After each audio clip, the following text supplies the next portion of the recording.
அண்ணே ஒரு ஸ்பெஷல் போடுங்க. இந்தா போட்டுறேண்ணே.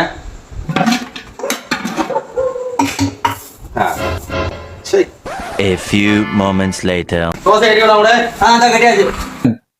என்ன அடிக்கடி கரண்ட் போதோ? ஆமாண்ணே, ஒரு நாளைக்கு 4-5 வாட்டி போகுதுண்ணே. இவ்வளவு நாள் கடை வச்சிருக்கீங்க, ஒரு இன்வெர்டர் கூட இல்லாம இருக்கீங்க. எங்கனே வர வருமானம் வைத்தகளுக்கு சரியா போகுது. இதுல எங்கனே நான் இன்வெர்டர் வாங்குறது?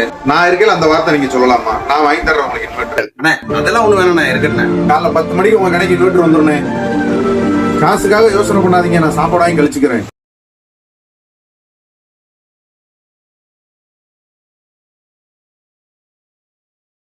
Two months later. தோசை போட்டாச்சா? நான் ரொம்ப நன்றிண்ணே. நீங்க இன்வெர்டர் வாங்கி கொடுத்த கணக்கு இன்னோட முடியுதுண்ணே. அப்புறம் சின்ன உதவிண்ணே. அண்ணே எதுவா இருந்தாலும் தயங்காம கேளுங்கண்ணே. ஆனா இப்ப நைட்ல மட்டும் தான் ஹோட்டல் ஓடுது, பகல் பூரா சும்மா தானே இருக்கேன் நான். சரிண்ணே, இப்ப அதுக்கு நான் என்ன பண்ணணும்? அண்ணே ஒரு ஆட்டோ ஒன்று பாத்திருக்கேன், 5 லட்ச ரூபா சொல்றாங்க. அதை மட்டும் எனக்கு வாங்கி வந்துட்டு டெய்லி தோசை வாங்கி கழிச்சுக்கங்கண்ணே. அட பொம்மால